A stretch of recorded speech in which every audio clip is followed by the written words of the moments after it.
Si tuvieras que imaginarte una escena y proponerle a Jesús dónde comenzar su ministerio, ¿cuál sería? Seguramente nos lo imaginaríamos haciendo un gran milagro enfrente de muchísimas personas, algo que impactara, algo que se hiciera viral. Seguramente pudiéramos haber elegido una imagen donde estuviera curando a alguien, levantando, multiplicando los panes y los peces. Pero Jesús comienza su ministerio y lo propone Juan, nos lo cuenta Juan desde la cercanía de un amigo muy cercano, en una boda. ¿En una boda? ¿De verdad en una boda? Jesús, ¿no pudiste empezar en otro sitio? ¿Cómo en una boda? Pero ¿qué nos quiere decir que Jesús comenzaba su ministerio en una boda? En un momento íntimo, feliz, alegre. Y de la forma en que lo hizo, con su madre diciéndole, por favor Jesús, ayúdanos, haz algo en esta boda. Muchos de nosotros pensaríamos que es algo inocuo, algo que no tiene sentido, algo que quizás Jesús, ¿por qué lo haces? Y eso es justamente lo que hoy vamos a responder. ¿Por qué Jesús comienza su ministerio en una boda? ¿Qué quiere decir todo esto? Y sobre todo, ¿por qué Juan nos lo cuenta desde esa cercanía? ¿Qué quiere decir que la mamá le dijo, por favor, hazlo? Y Jesús al principio mostró reticencia. No te preocupes, vamos a investigarlo juntos. Y eso es lo bonito de Inverso, que queremos dudar, que queremos preguntar, que queremos profundizar en la Biblia y que ella nos pueda hablar y nos pueda dar los grandes significados que tiene para nuestra vida hoy en día. Bienvenido a un nuevo Inverso, estoy súper contento de que estés aquí un capítulo más. Un capítulo donde estamos juntos para poder compartir de la Biblia. Recuerda que este proyecto lo trae para ti la Editorial Sé Feliz y el Departamento de Jóvenes Adventista de España. Este es el momento donde pasamos a un plano general y todos te saludan. Pero en esta ocasión estoy solo. ¿Sabes por qué? Porque la semana pasada hicimos una invitación y lanzamos a todo el mundo para que pudieran participar en un capítulo de Inverso, en una iglesia. Y en esta ocasión hubo una iglesia que fue súper rápida, que nos escribió y que nos dijo, por favor, yo quiero participar, quiero ser parte de todo esto. Así que nos gustaría que participaras también tú, porque hoy te vamos a presentar una iglesia que se ha apuntado, que su pastor de jóvenes motivó a sus jóvenes y nos mandó vídeos con la intención de poder participar en Interioriza, en las preguntas y por supuesto en los tweets. Tú también puedes ser parte de esta dinámica y nos encantaría que un capítulo o dos de esta temporada salieras tú, sí, de Argentina, Colombia, España, de todos los países que nos ven, pueden participar en este Inverso y puedes compartirlo con tus amigos, tu Interioriza, tu pregunta, tu tweet. Así que nos encantaría que nos escribieras aquí por comentarios de qué iglesia eres, si te gustaría participar y sobre todo que nos escribas por privado. Ya te dejaremos aquí abajo las instrucciones de cómo hacerlo para que me escribas a mi correo, nos envíes tus videos y puedas salir tú en ese capítulo. Me gustaría hacerte una pregunta question, una bonus question. ¿Tú por qué crees que Jesús comenzó su ministerio? No veas el video, ¿eh? No veas el video. Por favor, responde la pregunta antes de ver el video. ¿Por qué crees que Jesús comenzó su ministerio en una boda?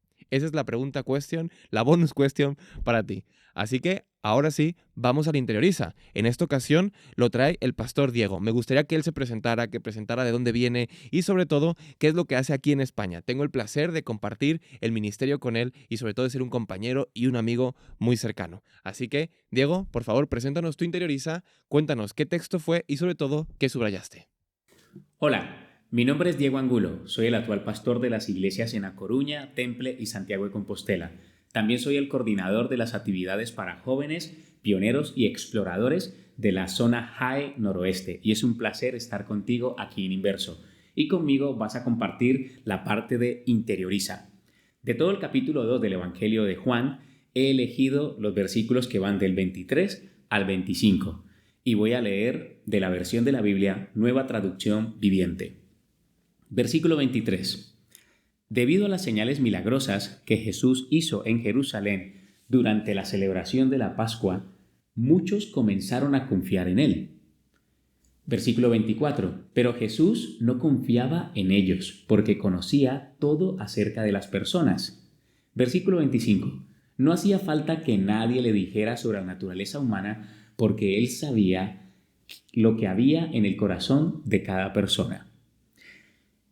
De acuerdo a cómo subrayamos en Inverso, te voy a explicar cómo he subrayado el texto. El versículo 23 lo tengo todo en amarillo. Es verdad que significa no estoy de acuerdo. Y es curioso, porque el texto parece que es algo bueno, pero ya te explicaré por qué. Versículo 24 lo tengo todo en azul, que significa estoy de acuerdo. Pero la palabra conocía la tengo en verde, que esto me choca, esto hay que verlo, hay que discutirlo. Y luego tengo el versículo 25 escrito todo en violeta, que significa que es una promesa, es un desafío, pero la palabra sabía la tengo en verde. Y luego te explico por qué. El texto del versículo 23 dice que debido a las señales que Jesús hacía en Jerusalén y que fue todo durante la Pascua, que había mucha gente que venía a esa celebración, mucha gente empezó a confiar en él. Y con lo que no estoy de acuerdo es por qué las personas solamente confiamos en Dios cuando hay señales. Creo que es un peligro porque las señales que Jesús hizo no era para que la gente creyese en él, sino para que identificaran que él realmente es el Mesías prometido. Es verdad que las señales llaman la atención, pero imagina que no hayan señales en la vida de las personas, que no hayan esos milagros. Entonces empezaríamos a dudar de si es Dios o no es Dios. Y es más, ¿por qué Jesús choca un poco? Porque luego en el versículo 24 dice Jesús que no se fiaba un poco. Es de anotar, y es muy interesante porque la palabra para confiar, que aparece en el versículo 23, es la palabra griega pisteo, que es donde viene la palabra que conocemos por fe también. Pero ellos tenían esa fe en las señales, no en quien hacía las señales. Las señales, los milagros no son malos, son muy buenos, pero es que la confianza que se nos pide en Dios es en quien hace las señales, porque no todas las veces Jesús hacía señales. El versículo 24 dice que Jesús no confiaba en ellos, porque conocía. Y ese conocía, que también es la misma palabra que vamos a encontrar traducida en el versículo 25 como sabía, es la palabra griega ginosko, de donde viene la palabra conocer, saber, conocimiento, pero es conocimiento fruto de la experiencia. No que Jesús tuviese una gran ventaja porque él era Dios y podía saber lo que había en el corazón de las personas, sino que la experiencia que tenía Jesús de tratar con la gente, se mezclaba con la gente, estaba con la gente, se daba cuenta si realmente esa confianza hacia él era sincera o no. Y es muy curioso porque Jesús no se fiaba de esto, no se fiaba porque las personas querían adularlo, querían exaltarlo, engrandecerlo, pero era por las señales, no por quién realmente era. Y tengo dos versículos de la Biblia que te quiero compartir que tienen que ver con ese poder, esa omnipotencia que tiene Dios y cómo Dios nunca, jamás se va a aprovechar de ello. Uno de los textos lo encontramos en el libro de Salmos. Es el Salmo capítulo 139 y vamos a leer justamente los versículos 1 al 4. Leo también la Nueva Traducción Viviente y dice el texto lo siguiente. Oh Señor, has examinado mi corazón y sabes todo acerca de mí. Sabes cuándo me siento y cuándo me levanto. Conoces mis pensamientos aún cuando me encuentro lejos. Me ves cuando viajo y cuando descanso en casa. Sabes todo lo que hago. Sabes lo que voy a decir incluso antes de que lo diga. ¡Wow! Impresionante la omnipotencia de Dios. Pero Dios jamás se va a aprovechar de tener el conocimiento de lo que está en nuestra mente antes de que lo digamos. Todo lo contrario, somos libres de actuar, pensar y decidir. No hay un guión escrito acerca de nuestra vida. Nosotros somos los arquitectos de nuestro propio destino porque vamos actuando, pero el Señor sí aprovecha para poder enderezar nuestras sendas. El otro texto lo encontramos en el libro de Jeremías, capítulo 17, y leo los versículos 9 y 10, también de la Nueva Traducción Viviente. Y dice, el corazón humano es lo más engañoso que hay y extremadamente perverso. ¿Quién realmente sabe qué tan malo es? Versículo 10. Pero yo, el Señor, investigo todos los corazones y examino las intenciones secretas. A todos les doy la debida recompensa según lo merecen sus acciones. Una vez más, el texto nos dice que Dios conoce las intenciones que hay en nuestro corazón, pero vuelvo y te repito, no las utiliza para mal. Él no se fiaba de ellos y no se fiaba no porque no los quisiera, sino porque conocía que esas intenciones, todo lo que querían hacer hacia él era falso, porque estaba basado en los milagros. Más adelante vamos a escuchar a Jesús muchas veces decir que lo siguen por los panes, ¿no? Por los milagros que hace, pero no por con quién es él. Y por eso quiero invitarte a que aceptes a Jesús, haga milagros o no haga milagros en tu vida. Deja que Jesús entre en tu vida y que te transforme desde dentro hacia afuera. Y que esa transformación empiece por lo que Él hace en nuestro carácter, por cómo nos transforma y no por los milagros exteriores que puedan haber. Que si los hay, genial. pero si no los hay, poder seguir confiando en ese Dios que sabe realmente quién eres, pero aún así nos da la libertad para que podamos elegir ser atraídos por su amor, por su belleza y por su compasión. Muchas gracias, Diego. Me ha encantado tu interioriza. Me encanta ver cómo alrededor de España, alrededor del mundo, este método de inverso se está utilizando y sobre todo está siendo útil para estudiar la Biblia. Yo sé que la iglesia de Diego es una de las más motivadas porque comenzaron con este proyecto de inverso en su iglesia. Cambiaron la escuela sabática de adultos que estudiaban porque no conocían inverso. Quizás tú eres uno de estos casos, que no conoce qué es inverso y no sabe que es un librito hecho para tus jóvenes. Y Diego me ha contado cómo ha cambiado por completo su escuela sabática gracias a estudiar inverso todos juntos, gracias a hacer este método subrayado y demás. Gracias, Diego, por movilizar a tus chicos para participar en este inverso. En esta ocasión tenemos la primera pregunta para Arthur. Arthur nos va a responder esta pregunta. Te la voy a leer, Arthur. El primer milagro de Jesús puede parecer frívolo o quizás una cuestión de convivencia. ¿Qué significa verdaderamente esta señal? ¿Cómo te ha ayudado Dios con los pequeños detalles de la vida? Gracias, Arthur, por responder. Hola, soy Arthur y os saludo desde la Iglesia La Coruña. Para contestar a la pregunta, vamos a analizar algunos de los elementos presentes en el milagro de Jesús en la boda de Caná. Aquí vemos 6 tinajas de piedra. Estas 6 tinajas de piedra eran utilizadas para el rito de purificación de los judíos. Se utilizaban para almacenar agua, para lavar las manos y los pies antes de ceremonias así muy especiales. Las tinajas eran comunes en estos eventos para asegurar que todos los participantes estuvieran ritualmente puros. La orden de Jesús de rellenarlas deja entender que estaban vacías, obviamente. La Biblia, en diferentes ocasiones, nos da significados sobre la numerología, que tiene un significado y una simbología teológica muy profunda. Por ejemplo, el número 6 a menudo se asocia con la imperfección o la incompletitud, ya que es 1 menos que 7, que simboliza la perfección. Las tinajas eran grandes y podían contener gran cantidad de agua. El hecho de que Jesús convirtiera tanta agua en vino también puede simbolizar la abundancia y la generosidad de las bendiciones que Él nos trae. Otro elemento es el agua. En estos rituales no solo tenían un propósito físico de limpieza, sino también un significado espiritual muy profundo. Representaba la renovación y la preparación para estar en la presencia del mismo Dios. Otro de los elementos es el vino.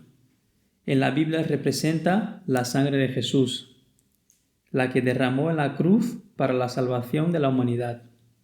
De hecho, en Juan 3:5, Jesús mismo en otra ocasión le dijo a Nicodemo: el que no nace de agua y del Espíritu no puede entrar en el reino de los cielos.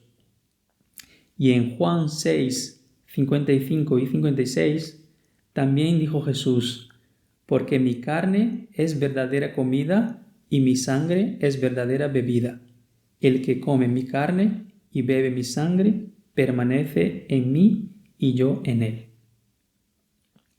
En los versículos 11 y 12, Juan nos presenta la reacción de las personas ante el milagro de Jesús.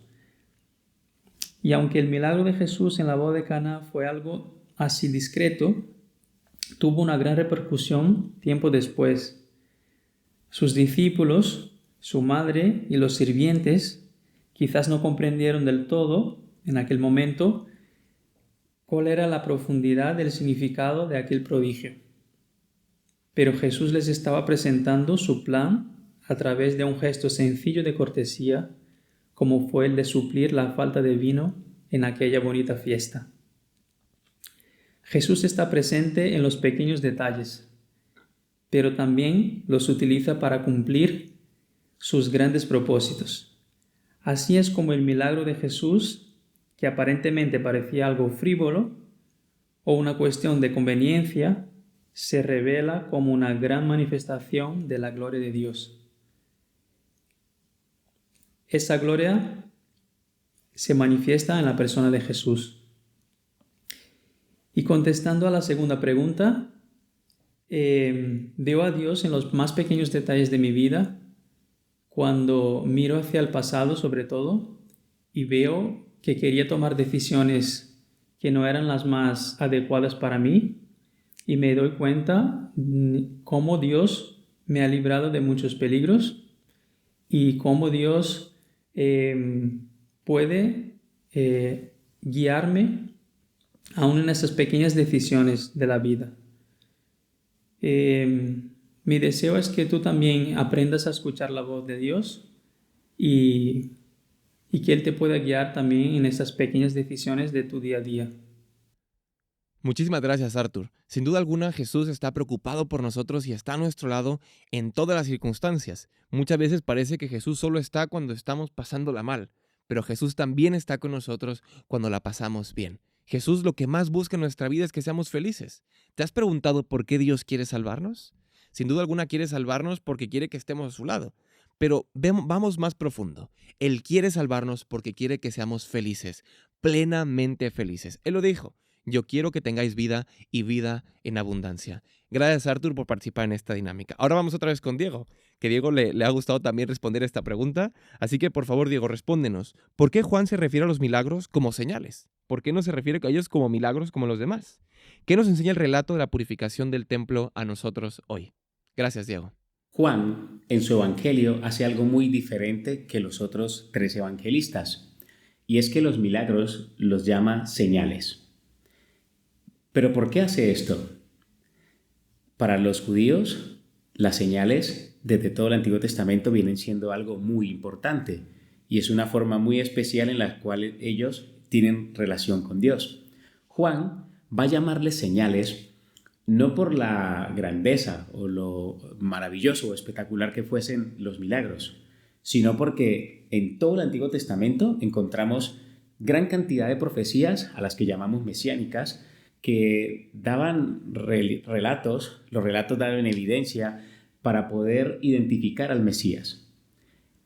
Esas evidencias se cumplen en Jesús, por lo cual los milagros que Jesús hace, Juan los va a llamar señales. Es por eso que en la boda de Caná de Galilea, el relato, Juan dice lo siguiente, él termina diciendo, y esta señal fue la primera señal que Jesús hizo cuando empieza su ministerio. Lo encontramos en el versículo 11 y lo puedo leer. Esta señal milagrosa en Caná de Galilea le marcó la primera vez que Jesús reveló su gloria y sus discípulos creyeron en él.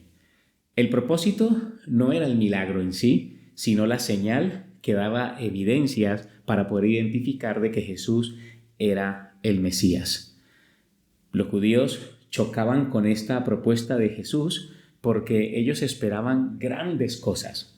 Recordemos que estaban bajo el yugo romano y esperaban que el Mesías los liberara con milagros y con cosas espectaculares del yugo romano y ellos volvieran a ser la nación grande y espectacular que fueron con el reinado de David y Salomón.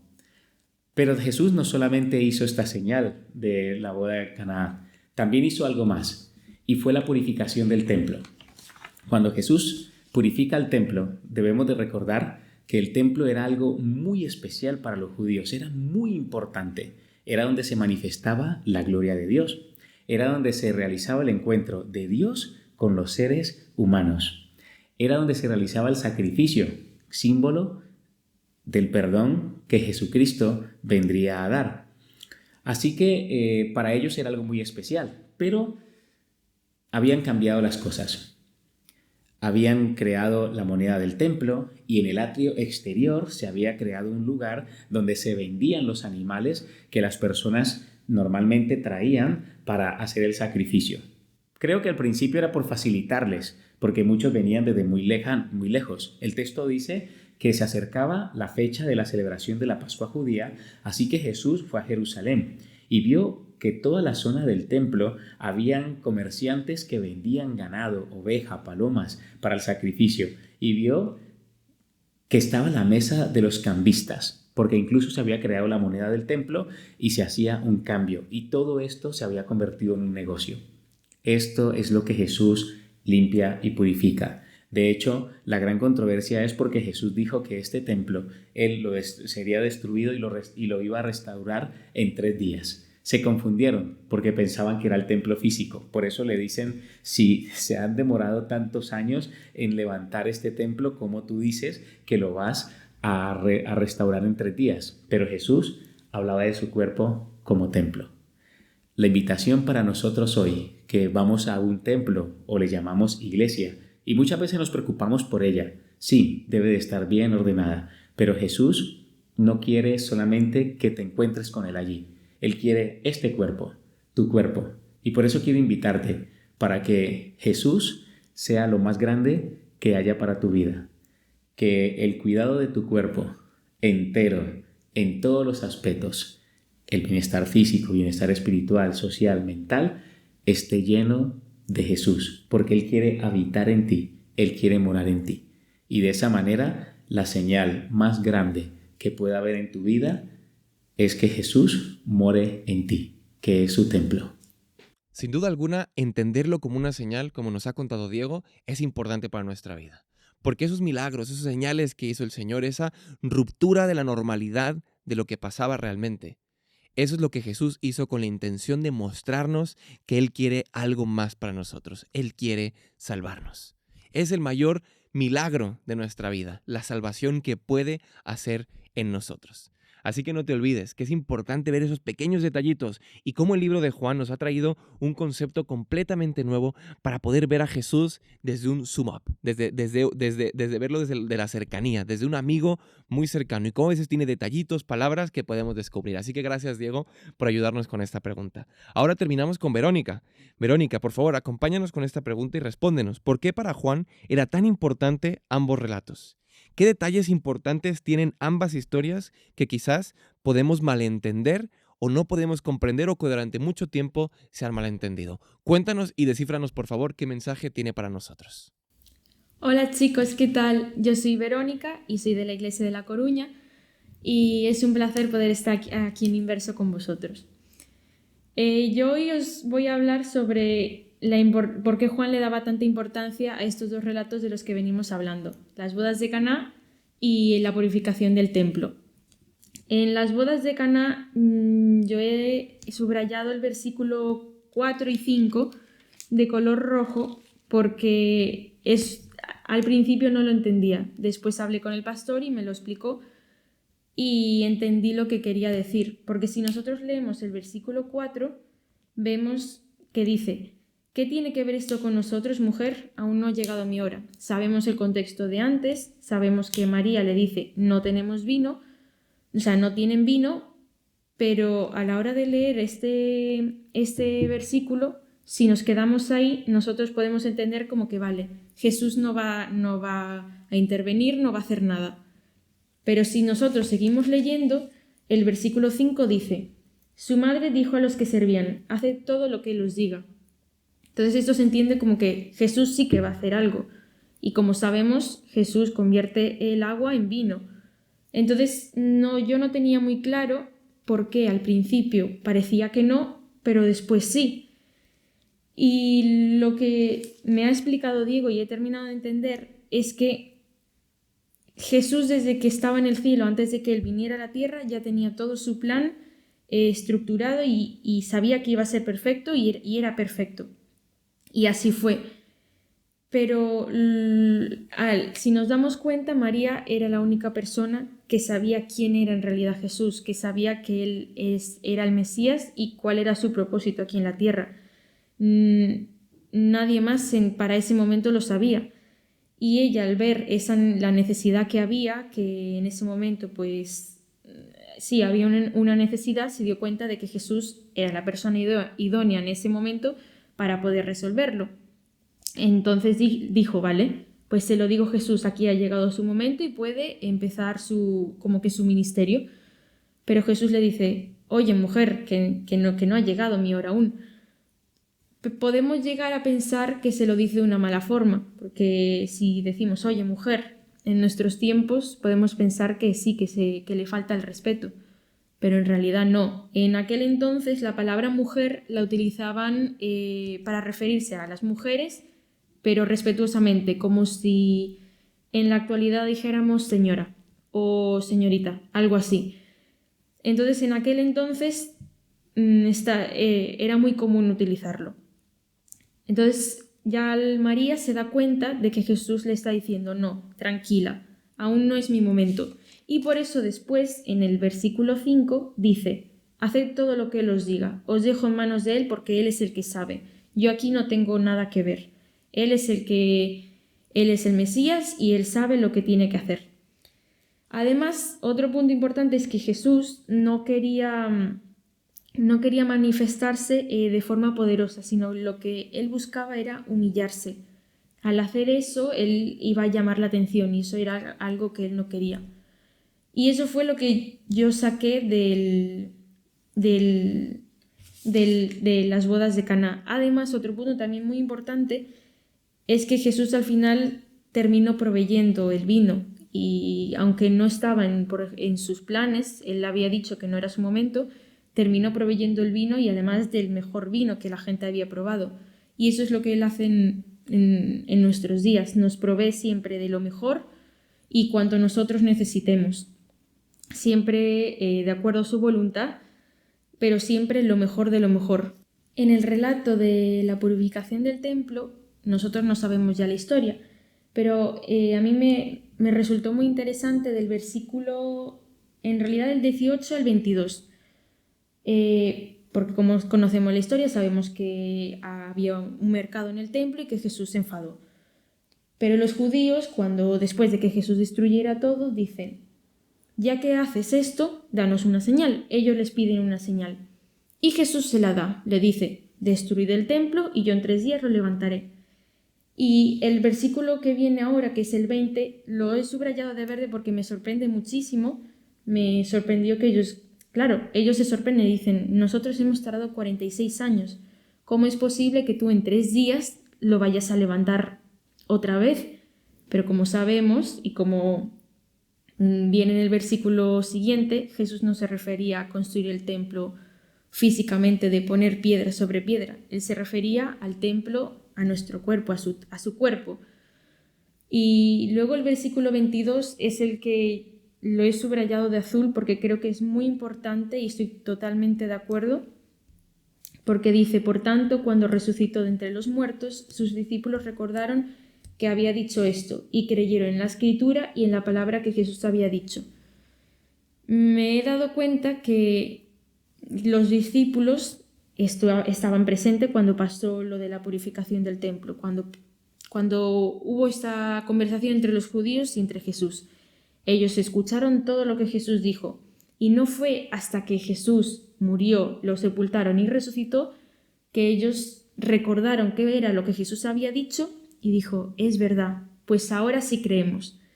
Y la conclusión que saco de esto es que no necesitamos pruebas para creer en lo que Dios o Jesús nos dice. Debería bastarnos simplemente con lo que Él nos dice primero, con lo que está en su palabra, para poder nosotros creerlo. No necesitamos pruebas, porque esto me recuerda, por ejemplo, cuando Tomás le dijo a los demás discípulos, si yo no veo la marca de los clavos en las manos de Jesús y no meto el dedo dentro, no creeré.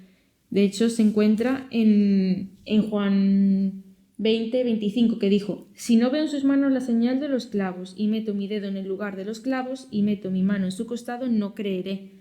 Y luego Jesús le dice, no seas incrédulo sino creyente.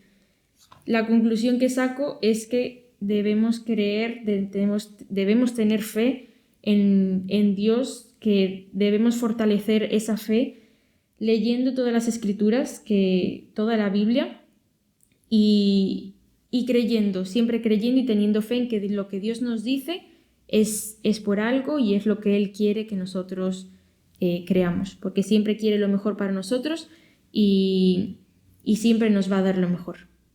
Muchas gracias de todo corazón a la Iglesia de A Coruña por estar con nosotros, por acompañarnos en este inverso y por haber participado. Gracias Diego, Artur, Verónica, por estar a nuestro lado y sobre todo por respondernos con tan soltura y sobre todo con vuestra reflexión de vuestra profundización bíblica. Gracias por estudiar Inverso y por ser parte de esta dinámica. Por último, no nos podemos ir porque ellos quieren compartir sus tweets. Así que me encantaría que por favor me compartierais vuestros tweets y qué cosas queréis mostrar, compartir en redes sociales sobre lo que habéis aprendido en esta lección. Así que, dentro vídeo.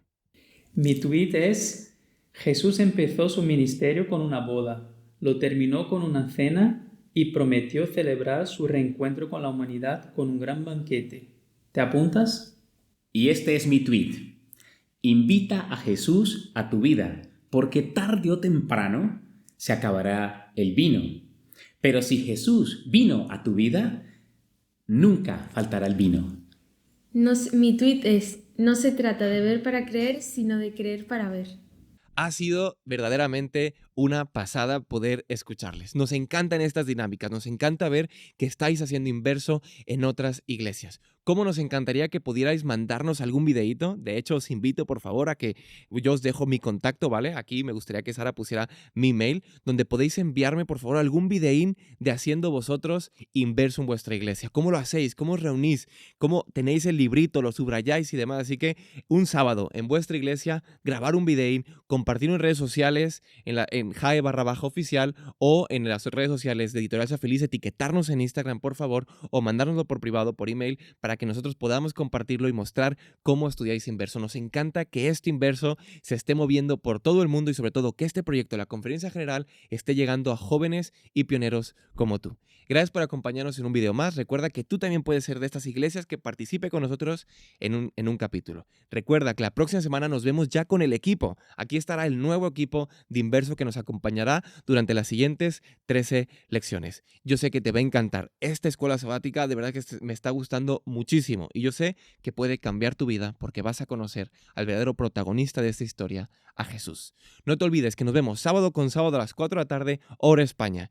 Que por supuesto puedes visitar la página web de Editorial Sea Feliz, donde vas a encontrar libros, recursos y un montón de cosas que pueden ser muy útiles para tu vida espiritual. Gracias por acompañarnos una semana más y nos vemos la próxima semana con otro Inverso. ¡Hasta luego!